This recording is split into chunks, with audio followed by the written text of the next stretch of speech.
भैया भोजपुरी गायक भावेश पांडे आप सब भोजपुरी श्रोता सुनवैया के बार बार प्रणाम बा। हम आप लोग के बीच में एगो प्यारा सा भोजपुरी गीत आप लोग के बीच में भेजे जा रहा बानी।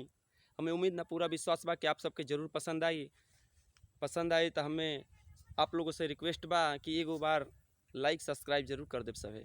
आई आप लोग के बीच में एक प्यारा सा सॉन्ग लेके आ रहा बानी।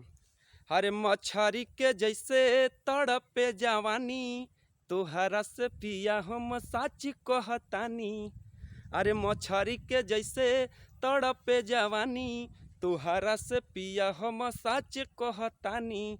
छोड़ी अब जल्दी से टाटा ये राजा, छोड़ी अब जल्दी से टाटा ये राजा।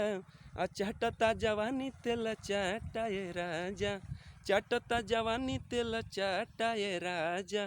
अरे मछरी के जैसे तड़पे जवानी तोहरा से पिया हम सच कहतानी।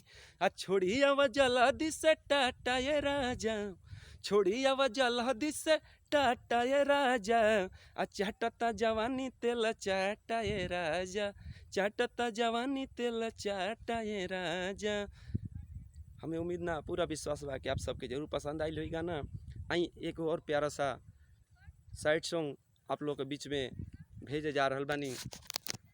हमें अगर आप लोग के गाना अच्छा लगी तो हमें एक बार कमेंट में ज़रूर बताएं सभी कि आप लोग के गाना कैसा लागल है। अगर प्यारा लगा हुई, अगर गाना हमारा प्यारा लगा हुई तो आप सब एक बार ज़रूर चैनल के सब्सक्राइब कर दें भैया, और एक बार लाइक भी ज़रूर कर दें।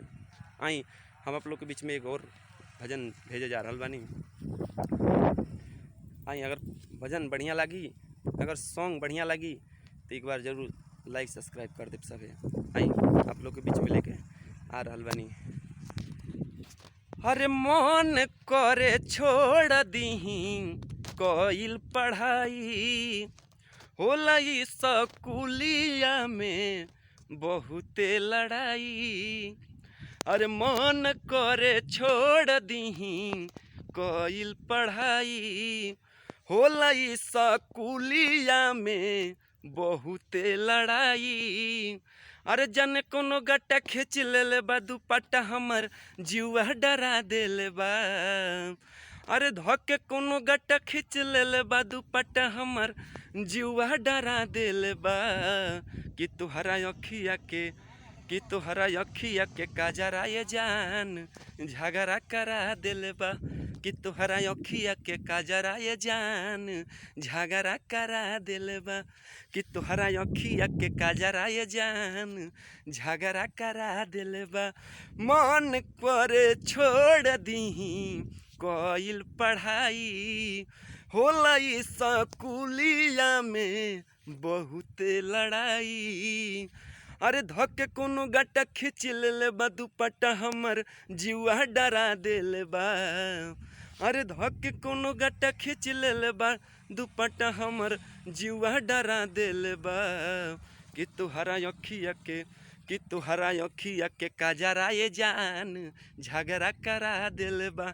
तुहरा अखिया के काजरा ये जान झगड़ा करा देले बा। हो तुहरा अखिया के काजरा ये जान झगड़ा करा देले बा।